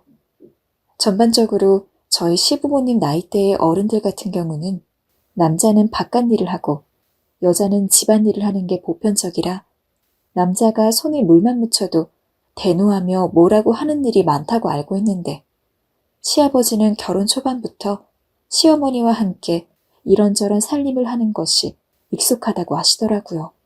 물론 하는 살림량 자체만 보면 시어머니나 저만큼 많이 하시지는 않았지만 어쨌든 집안일을 하는 데 있어서 거리낌이 없고 시간이 나면 바로 도우려고 하신다는 점에서 저는 무척이나 감사드릴 수밖에 없었습니다. 1년은 무척이나 금방 지나갔습니다. 저와 남편은 슬슬 분가 준비를 위해서 짐도 미리미리 조금씩 챙겨놓고 언제쯤 갈 수 있을지 날짜를 세며 시댁에서 나가는 마지막 날까지 최선을 다하기 위해 열심히 일했어요. 그런데 약속했던 1년이 되어도 시어머니가 분가에 대해서 아무런 말씀을 하지를 않더라고요. 남편에게 이야기하니 며칠만 기다려보자고 해서 기다려봐도 시어머니는 저희를 봐도 분가와 관련해서는 말도 꺼내지 않았습니다. 결국 제가 말을 꺼내야 할 것 같았습니다. 그래서 저는 함께 저녁을 먹을 때 슬쩍 어머니, 저희 이제 슬슬 1년이 다 되어가는 것 같은데 하고 말끝을 흐렸어요. 그런데 시어머니가 충격적인 말씀을 하시더군요. 그제야 기억났다는 듯 그러고 보니 그 건물 세입자랑 재계약했단다 라고요. 분명 처음 시댁에 왔을 때는 1년 뒤에 세입자랑 다시 계약 안 할 것처럼 말을 하셨는데 말이죠. 탄식이 절로 흘러나왔습니다. 그날만을 기다리고 있었는데. 네? 어머님, 그게 무슨 말씀이세요? 미안하다. 세입자가 너무 애골복골해서 어쩔 수가 없었어. 대신에 이번 계약 기간 만료되면 꼭 너희한테 집을 줄게. 내 이번에 정말 약속하마. 여기서 조금만 더 고생해 주렴. 아, 알겠습니다. 저희한테 정말 미안한 얼굴로 말씀하시는 시어머니를 보니 그때는 어쩔 수 없지 하고 생각하고는 알겠다고 답했습니다. 사실 지금처럼만 시댁살이가 이어졌다면 조금 더 버티는 것 정도야 아무 문제 없었으니까요. 남편도 조금만 참자며 저를 위로했죠.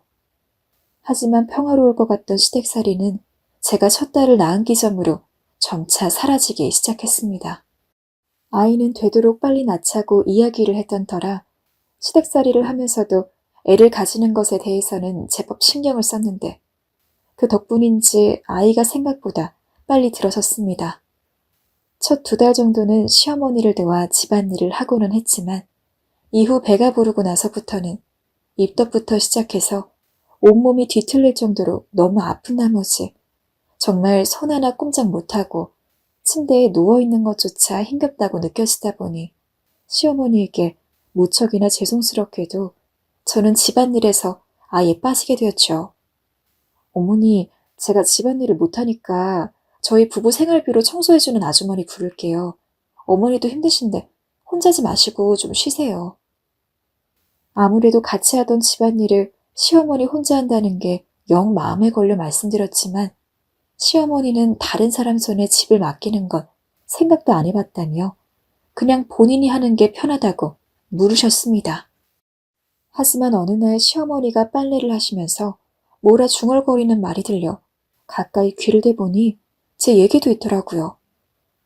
에이구 힘들어 죽겠네. 며느리가 상전이지 상전이야. 시어머니는 계속해서 청소를 하면서 저런 말들을 제가 들리도록 중얼거렸습니다. 정말 그야말로 가시방석이었죠. 어머니 눈치가 보여 얼른 첫째 낳고 산후조리 최대한 빨리 마친 다음에 얼른 시어머니를 도와야겠다는 생각을 했으니까요. 어머니의 중얼거림을 듣고 난 이후엔 그렇게 시댁에 있는 일이 고역이 되었습니다. 그리고 드디어 저희 귀한 첫째를 출산한 날, 저는 시어머니께 산후조리원에 있겠다고 말했습니다. 그런데 시어머니의 반응이 예상과는 달랐어요. 돈 아깝게 무슨 산후조리니? 내가 도와줄 테니 그냥 바로 집으로 들어오거라. 내가 잘 챙겨줄 수 있단다. 시어머니는 돈이 아깝다며 굳이 산후조리 할 필요 없다고 결사 반대를 하셨습니다. 물론 산후조리 없이 시부모님이나 부모님이 산후조리를 돕는 경우가 있다고는 알고 있었지만 이미 집안일로 지친 시어머니한테 제대로 된 산후조리를 받을 수 있을지 걱정이 안 될 수는 없었죠. 하지만 시어머니가 그렇게까지 말씀하시는데 제가 마음대로 산후조리 하겠다고 우기기도 어려웠기에 알았다고 하고 바로 집으로 향했습니다. 아니나 다를까 시어머니는 산후조리의 가장 기본이라고 할 수 있는 식사를 챙기는 것도 어려워하셨습니다. 물론 제가 꼼짝 못하고 있는 상황에서 집안일을 대부분 혼자 하셨으니 그것도 무리는 아니죠. 하지만 그것 때문에 일부러 제가 청소하는 아주머니도 부르려고 했고 산후조리도 그냥 돈 내고 산후조리원에 들어가서 최소한만 받다가 바로 나와서 시어머니를 도우려고 했던 건데 그걸 다 물으시더니 결국 제가 제대로 된 산후조리도 받지 못하게 되었다는 부분에서 조금 서글펐습니다. 만약 시어머니가 청소하는 아주머니를 부르는 것이라도 동의를 했으면 혹은 제가 돈 내고 산후조리원에 들어가는 거라도 허락하셨으면 저는 금방 몸을 회복하고 다시 시어머니를 도왔겠죠. 저는 안 그래도 몸이 약한 편이었기 때문에 임신 중에도 온갖 고생을 다 했고 애를 낳고 나서도 계속해서 몸이 쑤시고 감정이 우울해지는 등 여러모로 고통이 많았기 때문에 시어머니가 힘든 걸 머리로는 이해할지언정 가슴으로는 이해가 되지 않았습니다. 몸이 아픈데 제대로 관리는 안 되니까 짜증도 많아지고 화도 많아지고 눈물도 많아졌어요. 그래서 그쯤부터 남편에게 투정을 부리며 우리끼리 알아서 분가하면 안 되냐고 이야기를 꺼내기도 했죠. 여보, 나 사실 애 낳고 너무 힘들어. 거기다 우리 이제 첫째도 생겼으니 우리끼리 나가 살면 안 될까? 앞으로 애도 신경 써야 하는데 시댁일까지 하는 건 무리일 것 같아. 하지만 남편은 곤란해했어요. 당신이 힘든 건 알지만 아직 우리 자력으로 직구하긴 힘들어. 거기다 우리 첫째 소미 생각하면 집 평수도 어느 정도 되어야 하는데 우리 형편이 그만큼 안 되잖아. 미안하지만 당신이 조금만 더 참아주면 안 될까? 남편의 말도 일리가 있었어요. 현실적으로 어려운 이야기였죠. 무리해서 빚을 내서 나갈 수도 없는 노릇이었고요. 결국 대부분은 혼자 꾹 참으면서 얼른 몸이 낫기만을 바랬어요. 그래도 시간이 약이라고 한 달 반 정도 지나니까 이제 어느 정도 가벼운 집안일 정도는 할 수 있겠더라고요. 그래서 그때부터는 시어머니를 도와서 빨래도 하고 설거지도 하고 그랬습니다. 하지만 아기가 있기 때문에 사실상 제가 하는 일은 더욱 늘어났죠. 세탁기를 돌리다가도 애가 울면 불이 나게 달려가서 기저귀 갈아주고 젖 물리고 제 쉬는 시간은 없고 온갖 걸 다 신경 써야 하니까 정말 산후우울증이 왜 오는 건지 그때서야 깨달을 수 있었습니다. 어떻게든 마음을 다잡으려고 애썼어요. 언제까지 남편에게 투정을 부릴 수도 없는 노릇이고 시어머니가 집안일을 다 해주기를 바랄 수도 없는 거였으니까요. 하지만 제가 노력을 하면 할수록 오히려 더 깊은 어둠이 제 마음을 좀먹는 것 같은 느낌이었습니다. 문득 일을 하다가도 갑자기 눈물이 나기도 했으며 분명 3주 전까진 너무 행복했는데 갑자기 뒤를 도는 순간 기분이 한순간에 곤두박질 치며 형언할 수 없는 우울감이 들기도 했죠. 친정엄마한테 전화를 해서 이 이야기를 하니까 애 낳고 제대로 몸조리 못해서 우울해져서 그래. 몸도 힘들고 마음도 힘든데 어떻게든 뭐라도 하려고 하니까 오히려 더 손 쓸 수 없이 지치는 거지. 그럴 때는 아예 마음 놓고 푹 쉬어야 한다. 만약 시댁에서 쉬기 힘들면 엄마랑 아빠한테 와. 라고 하시더라고요. 엄마 말을 들으니까 확실히 제가 생각해도 너무 여유 없이 지내온 감이 컸습니다. 그래서 바로 시어머니에게 가서 일주일 정도만 친정에 가서 조리 좀 하고 오겠다고 이야기했죠. 남편은 흔쾌히 허락했고 푹 쉬다 오라고 했어요. 그런데 이번에도 시어머니가 문제였죠. 시어머니는 인상을 확 구기시며 실은 온갖 티를 내셨습니다. 애를 낳은 지 한 달이 넘었는데 좀 유난이지 않니? 나 때는 시부모 봉행하느라 친정 갔다 오는 건 몇 달이나 한 번 할 수 있는 일이었어. 그래도 뭐 내가 가지 말라고 네가 안 가겠니? 그래, 다녀오거라. 정말 어쩔 수 없이 허락한다는 말투에 솔직히 화가 났어요. 애 낳고 마음 편히 쉬게 해준 적도 없으면서 왜 시어머니가 나한테 이러는지 도무지 이해할 수 없었고 이해하기도 싫었어요. 하지만 더 갈등을 일으키고 싶지 않았고 이것도 다 우울해진 것 때문에 감정이 격해진 거라면서 참고 그 길로 바로 짐을 간단하게 싸서 애기 데리고 친정 식구가 있는 지방으로 버스를 끊었어요. 바깥에 나온 것만으로도 마음이 한참 풀리더라고요. 부모님은 제가 오자마자 너무 반겨주셨어요. 저도 부모님을 보니 마음의 여유가 생겼고 언제 우울했냐는 듯이 다시 예전처럼 활기찬 기분이 들어섰습니다. 친정댁에 있는 동안에는 엄마가 아이를 대부분 봐줬기 때문에 저는 진짜 그때서야 제대로 된 산후조리를 할 수 있었죠. 그 일주일간의 친정 산후조리를 원동력 삼아서 저는 분가 때까지 열심히 애를 키우고 일을 하면서 바쁘게 살 수 있었어요. 시어머니와는 간간히 갈등이 있었지만 대부분은 제가 참는 쪽으로 갈등을 해결하려 했습니다. 하지만 그 와중에도 참지 못할 일들은 있었습니다.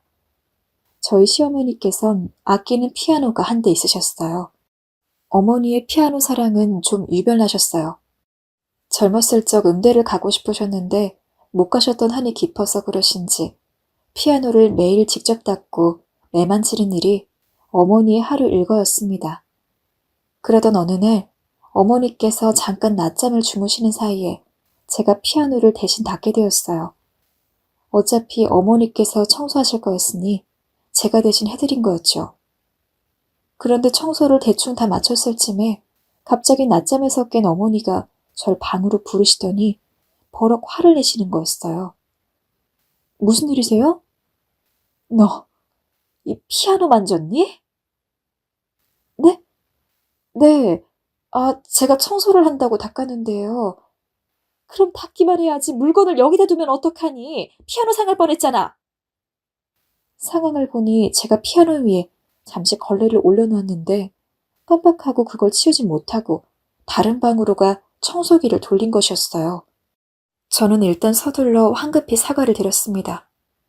어머니 죄송해요. 제가 그만 빨리 하려고 하는 바람에 실수한 것 같아요. 그런데 그 걸레 제가 몇 번이나 빨아서 깨끗한 거예요. 됐어. 어디 시어머니가 말하는데 따박따박 말대꾸야. 앞으로 너희 피아노에 손대지 마. 알겠니? 난 내가 아끼는 물건에 누가 손대는 거 아주 질색이다. 네, 죄송해요. 순식간에 대역죄인이 된 것 같았습니다. 피아노 위에 걸레를 올려놓았다고 온갖 타박을 들은 것도 이해가 되지 않았는데 시어머니는 분이 안 풀리시는지 그 이후로도 절 보면 남편 몰래 절 노려보거나 야단치기 바쁘셨습니다. 심지어 그날은 저녁 먹지 말라고 저녁도 안 주시더라고요. 시어머니는 자기가 이 피아노를 아끼는 걸 알면서도 제가 걸레를 올려놓았다는 걸 마치 자신을 무시하는 행동으로 받아들이신 것 같았어요. 제가 그런 게 아니었다고, 단순히 실수였다고 몇 번을 설명하려 해도 아예 제 말은 귀뚱으로도 듣지 않았어요. 그쯤 되니 저도 더 이상 해명을 하고 싶지도 않더군요. 어떻게 생각하시든 간에 어차피 분가할 거니 그냥 내버려 두자고 생각했습니다. 하지만 피아노 사건 이후 예민해진 시어머니 때문에 저는 시댁살이가 아주 죽을 맛이었습니다. 시어머니는 원래도 자기 물건에 집착이 꽤 강하신 편이었어요. 예를 들어 새로 산 화장품이 있다 하면 절대 만지지도 못하게 하셨고 혹시나 그게 잠깐 없어졌다 하면 주변 사람들을 의심하기도 했어요. 솔직히 이런 건 마치 초등학교 아이가 할 법한 행동이잖아요. 그런데 어른이신 시어머니는 주변 시선 따윈 아무 상관없다는 듯 그렇게 행동을 하셨어요. 음식에 있어서도 마찬가지였습니다. 제가 냉장고에 홍시가 있길래 배고파서 그걸 하나 먹었는데 갑자기 시어머니께서 이번에도 절 방으로 부르시더군요. 이번엔 피아노 때와 달리 예상이 되더라고요. 너 홍시 손댔니? 그거 내가 아까 장 봤을 때 나만 먹으려고 사놓은 거란 말이다. 내가 말하지 않았니? 저 못 들었어요, 어머님. 제가 다시 새 걸로 사놓을게요. 죄송해요. 정말 홍시를 먹지 말란 이야기는 듣지 못했습니다. 만약 들었다면 절대 손도 대지 않았을 거예요. 시어머니 성격이 어떤지를 알고 그깟 홍시가 뭐라고 제가 먹어서 모진 잔소리를 듣겠어요. 그런데 시어머니는 이번에도 제 말을 믿지 않으시고 끝끝내 저를 홍시 훔친 도둑 정도로 몰아가셨어요. 웃기게도 시어머니는 저녁 밥상에서 그 얘기를 꺼내시더군요. 아니 우리 며느라가가 아까 내가 먹으려던 홍시를 허락도 없이 먹어버렸지 뭐니. 내가 먹으려고 아껴놓은 건데. 덕분에 나는 쫄쫄 굶었다. 엄마, 무슨 홍시 못 먹었다고 굶으셨어요. 집에 밥 있잖아요. 그리고 이 사람이 좀 먹을 수도 있지. 뭘 그런 거 가지고 무한하게 면박을 주세요. 너 지금 내 앞에서 며느리 편 드는 거야? 아주 집안 꼴 잘 돌아간다, 잘 돌아가. 아니, 엄마 편을 드는 게 아니고. 시어머니가 꺼낸 말에 남편이 제 편을 들겠다고 반박을 했는데 그게 또 시어머니 귀에 거슬리셨는지 시어머니는 곧바로 역정을 내셨고 남편도 같이 맞서 길길이 날뛰다가 결국 그날 식사 자리는 완전히 엉망이 되었습니다. 저와 시아버지는 그 누구의 편도 들지 못하고 그저 식탁만 바라보았고 전 옆에서 남편을 말리다가 싸움이 겨우 끝냈을 땐 이제부턴 어머니 앞에서 내 편 들지 말라고 당부하면서 이 일을 마무리 짓게 되었죠. 남편도 그때는 시어머니에게 화가 많이 났는지 자기 엄마이지만 이해할 수 없다고 제가 여러 번 말했습니다. 그래도 한번 세게 사건이 터지고 나니 몇 달은 잠잠했어요. 시어머니도 저도 남편도 서로 모두 조심하려 했죠. 사실 부딪히지 않기 위해 대화를 최대한 안 했다고 보는 게 맞아요. 대화가 별로 없으니 오히려 좀 편하더군요. 저의 시댁살이는 그렇게 나아지는 듯 했고 그 사이에 경사가 덮쳐왔습니다. 새로운 둘째가 생긴 거였어요.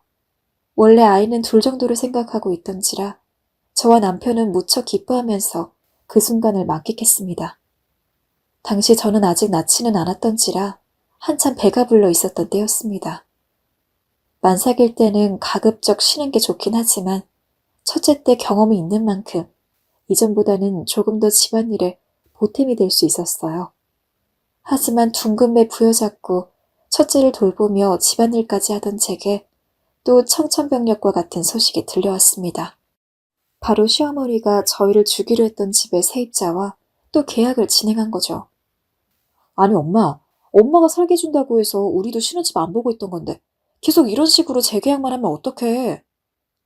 남편도 그쯤에는 분가하는 게 나을 것 같다고 생각을 했는지 본인이 직접 나서서 시어머니에게 이야기를 했습니다. 그랬더니 시어머니는 아직 때가 아니라는 등 다음에는 진짜로 너네가 들어가서 산다는 등의 말만 하고는 다시 더 버티라고 하더군요.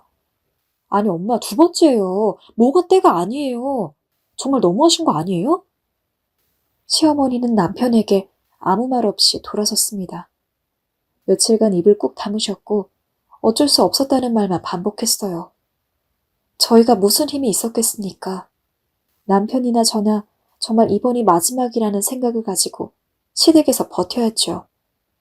저는 얼른 이 눈칫밥 보이는 시댁살이를 끝내고 싶은 마음이 굴뚝 같았지만 이번에야말로 시어머니의 약속을 받아냈으니 마음을 한 번 더 굳게 먹어보기로 했어요. 그리고 그 사이에 저는 어여쁜 우리 둘째를 출산했죠. 배에 있을 때는 그래도 첫째보다 덜 힘들다는 생각이 들었는데 나오고 나니 몸 상태는 첫째 때보다 2배로 힘들었습니다. 이건 정말로 시어머니가 뭐라고 해도 제대로 사는 소리 받아야 할 것 같았죠. 그래서 전 남편에게 미리 말했어요. 어머니가 나 사는 소리 받는 거 별로 안 좋아하는 것 같으니까 당신이 잘 막아줘야 돼, 알았지? 나 소매 나왔을 때도 진짜 너무 힘들었거든? 친정 식구 아니었으면 정말 지금까지 힘들었을 거야. 그러니까 이번에는 그런 일 없기 위해서라도 산후조리원 들어갈 거니까 당신도 그렇게 알아둬. 걱정하지 마. 내가 잘 말해둘게. 편하게 산후조리 받다 와. 다행히 남편이 제 부탁대로 잘 막아줬는지 산후조리를 하는 동안에는 어떤 방해도 없었습니다. 하지만 산후조리가 끝나고 다시 시댁에 들어가니 반응이 싸늘했죠. 아직도 그 분위기가 잊혀지지 않아요. 제가 집에 오자 시어머니는 마치 저를 며느리가 아니라 옆집 여자 보듯 보셨고 밥 먹을 때도 제 얼굴 한번 쳐다보지 않았죠. 그리고 혼자 또 집안일을 하면서 중얼거리셨어요. 물론 제가 다 들리도록요. 이미 한 번 낳아봤는데도 어쩜 이리 계속 유난을 떠나. 하여튼 젊은 것들이 문제야. 나 때는 상상도 못했지. 당연하게 받아야 할 산후조리를 한 건데 또 저런 말씀을 하시니 정말 열이 안 받을래야 안 받을 수가 없었습니다. 하지만 설상가상 그때부터는 이제 제가 더 많은 집안일을 안 하면 시어머니가 나서서 저를 혼내기 시작했습니다. 뭐가 힘드냐는 등 자기 때는 애 키우면서 집안일에 농사도 했다는 등 어쩌고 저쩌고 점점 더 가해지는 압박에 산후조리를 한 게 무색하도록 너무 힘들었어요. 저는 참을 수가 없어 남편을 붙잡고 하소연을 했습니다. 여보, 어머니가 나 들리도록 계속 산후조리한 거 가지고 뭐라 하시는데 너무 눈치가 보여. 우리가 어머니 돈으로 산후조리를 한 것도 아닌데 왜 이런 소리를 들어야 해? 요즘은 집안일도 2배야. 한 번 빨아도 되는 걸레까지 2번, 3번 빨아오라고 시키고 먼지 보이는 것도 못 참으셔서 이 넓은 집 청소기를 3번은 돌리게 만들어. 난 이 집 하면처럼 군말 없이 하고 있고 이런 생각하고 안 하고 싶지만 어머니가 일부러 날 괴롭히려 하시는 것 같아. 이번에도 어머니가 집 안 주면 그냥 빨리 분가하자. 나는 도저히 못 참겠어. 이러다 정말 미쳐버릴 것 같아. 그땐 정말 한계에 다다랐을 때였어요. 이렇게는 못 살겠다 싶었죠. 남편도 이런 제 마음을 알았는지 제 손을 꽉 붙잡아주며 그러자고 저와 입을 맞췄습니다. 그리고 이를 악물고 거의 1년을 더 버텼죠. 지금 생각해보면 어떻게 그 시간을 버텼는지 모르겠어요. 정말 죽을 힘을 다해 버틴 것 같아요. 어머니가 무슨 말을 하든 그게 행여 상처되는 말이라 해도 못 들은 척하면서 그냥 소처럼 집안일만 묵묵히 하면서 애 키우기 바쁜 나날을 보냈어요. 다행인지 불행인지 너무 바쁘게 보내서 그런지 몸은 매일같이 부서질 듯 아팠지만 시간은 빨리 갔습니다. 그러던 어느 날이었어요. 집안일과 육아로 너무 무리한 탓인지 갑자기 배가 꼬인 듯이 무척 아프더라고요. 해야 할 집안일이 산더미였는데 걱정이 됐습니다. 저는 일단 어머니께 가서 죄송하지만 몸이 아파 쉬어야겠으니 어머니가 빨래만 조금 대신 해줄 수 있냐고 말했습니다. 뭐? 지금 아픈 나보고 빨래를 하라는 거야? 네? 내가 어제 그러지 않았니? 나 감기 걸렸다고. 시애미 말을 대체 뭘로 듣는 거야? 아, 그러셨어요? 제가 그 말은 못 들었나 봐요. 그럼 제가 할게요. 편히 쉬고 계세요. 솔직히 시어머니께선 과일을 먹으며 TV를 보고 깔깔대고 웃고 계셨고 전혀 아픈 기색도 아니었어요. 그런데 본인이 본인 입으로 감기라 말하니 제가 뭐라 할 수가 없겠더라고요.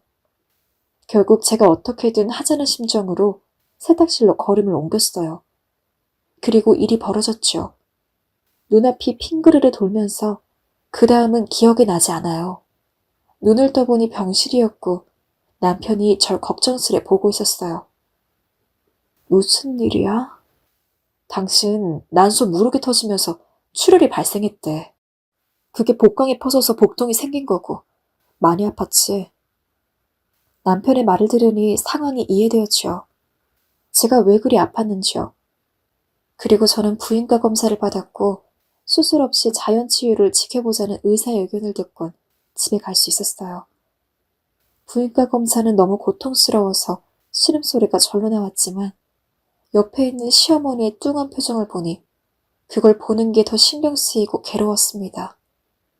보통 시어머니라면 네가 그렇게 아픈 줄 몰랐다며 사과의 말이라도 했겠지만 저희 시어머니는 그런 말 한마디 일절 없으셨죠.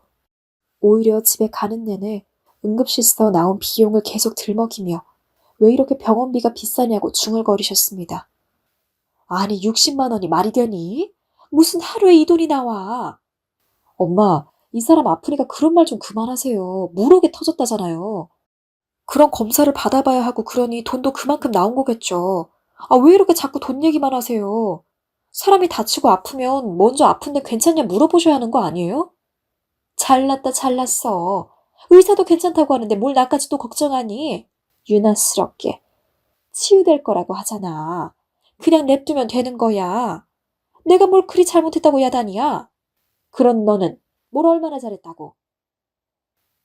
됐고, 이제부턴 이 사람 일 좀 그만 시키세요. 요즘 안색도 좋지 않고 살도 자꾸 빠지는 것 같아서 걱정돼요.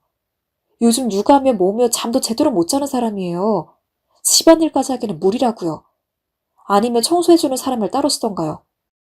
뭐? 청소하는 사람? 돈이 썩어나니? 지금 응급실 비용으로 이렇게 돈이 많이 나왔는데 한 푼이라도 아낄 생각을 해야지.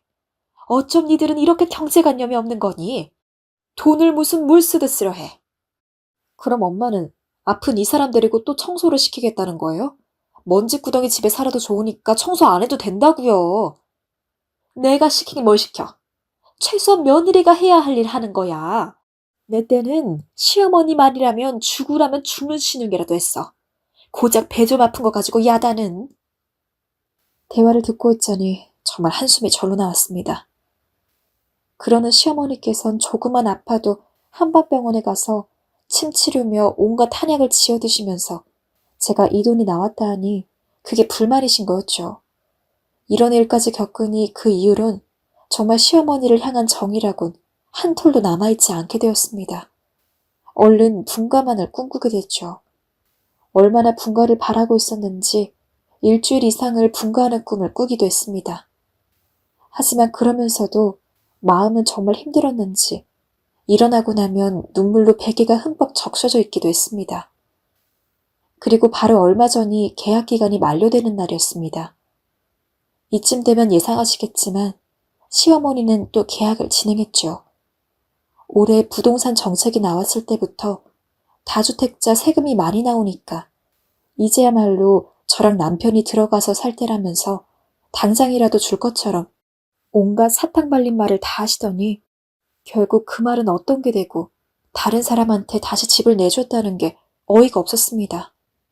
처음부터 그런 이야기를 안 했으면 저희가 시댁에 있는 동안 돈을 더 모아서 뭐라도 알아보고 했겠죠. 하지만 시어머니가 워낙 강경하게 자기가 집을 주겠다고 하면서 그럴 돈 있으면 다른 데 저축하거나 더 쓰라고 한 터라 저희는 기존에 집 사려고 모아둔 돈을 제외하고는 전부 생긴 아이에게 들어가는 물품들을 사는데 돈을 쓰거나 혹은 아이를 위한 저축만 진행하고 있었습니다. 도저히 이건 아니다 싶어서 시어머니 방에 들어갔습니다. 어머니, 애초에 이럴 거면 저희한테 그런 이야기를 하지 않았어야 하는 게 맞는 거 아닌가요? 장난치는 것도 아니고 준다고 한 집을 대체 몇 번이나 재계약하시는 거예요? 저랑 남편 더 이상 못 참겠어서 작은 원룸이라도 일단 얻으면 바로 나갈 거니까 그렇게 하세요. 시어머니는 제가 일방적으로 쏘아붙이고 나가니까 아무 말도 못 하셨습니다. 하지만 제가 나가자마자 그 즉시 저희 어머니한테 전화를 건 모양이더라고요. 전화 목소리가 여기까지 들렸습니다. 아니 사돈어른, 대체 딸 교육을 어떻게 시킨 겁니까? 지금 사돈어른의 딸이 저한테 따박따박 대들며 소리를 지르고 나갔습니다. 내 살다 이런 모욕은 처음이네요. 부모를 보면 그 자식을 안다는데 이 정도면 사돈어른도 문제라고 할 수 있는 거 아닌가요? 그리고 전화가 끊기자마자 엄마가 제게 전화를 걸어왔어요.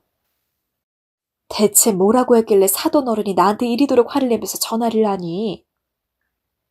저는 시어머니가 그 상황에서 저한테 뭐라고 할 생각을 안 하고 아무것도 모르는 친정엄마한테 전화를 걸었다는 게 화가 나고 어이가 없었습니다. 그래서 친정엄마에게 대략적으로 설명을 한 후 바로 친정아빠에게 전화를 걸어 그동안 무슨 일이 있었는지 낱낱이 다 이야기했죠. 제가 그 집에서 어떻게 시댁살이를 당했는지요. 시어머니의 물건 애착 때문에 밥까지 굶고 산후조리원 들어가는 것도 눈치 보며 가야 했던 일들 하나하나 말하다 보니 눈물이 흐르더군요. 그간 서름이 복받쳤는지 한 번 흐른 눈물은 그칠 줄 몰랐어요. 엄마는 제 이야기를 듣다 같이 눈물을 흘리셨고 제 말을 들은 아빠는 길길이 날뛰며 그 길로 바로 서울로 올라오는 KTX 기차를 탔습니다. 새벽이 다 되어가는 시간에 도착한 아빠는 바로 저희 시댁으로 향했죠. 참 다행스럽게도 일 때문에 지방으로 내려간 시아버지를 제외하고 시어머니와 남편, 그리고 저는 집에서 깨어 있었습니다. 쾅쾅쾅. 초인종이 있는데도 친정아빠는 가열차게 문을 두드렸고 저는 아빠가 왔다는 걸 알았기에 바로 달려나가 문을 열었죠. 친정아빠는 들어오자마자 시어머니가 있는 앞에서 남편 뺨을 강하게 올려붙였습니다. 네 부모가 누구야? 너를 어떻게 키웠길래 내 딸이 이렇게 힘들어하는데 중간에서 아무것도 못하고 이리 휩쓸려? 어? 그 이후로 아빠는 바로 시어머니에게 가서는 길길이 날뛰었습니다. 내 딸한테 전부 들었습니다. 사돈어른, 처음에는 사돈어른의 아들이랑 우리 딸 생각해서 집까지 준다는 거에 너무 고마워했는데 이쯤 되니 무슨 생각으로 그런 거짓부렁을 이야기했는지 모를 일이네요. 난 이런 집에 우리 딸 1초도 더 못 있게 할 것 같습니다. 이혼 서류 작성해서 보낼 테니 김서방 도장 찍을 준비나 해놓으세요. 이혼 서류요? 참나 누가 무서울 줄 아나. 저런 며느리 저도 안 가집니다.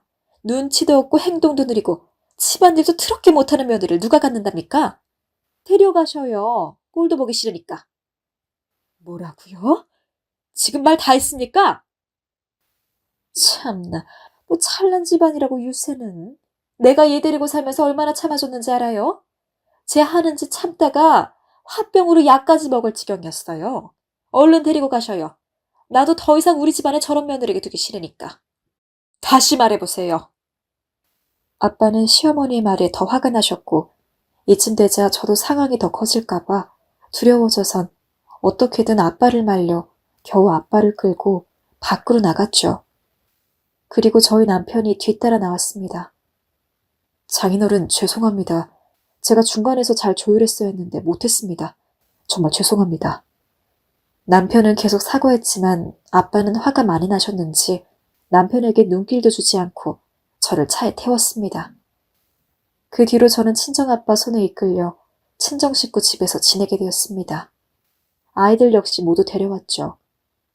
사건이 일어난 후 남편은 계속해서 자기가 제대로 처신 못해서 미안하다며 전화를 하고 한 번은 집까지 찾아왔었는데 친정아빠가 가라며 난리를 부리는 통에 남편은 발도 못 붙인 채 다시 서울로 돌아가기까지 했습니다.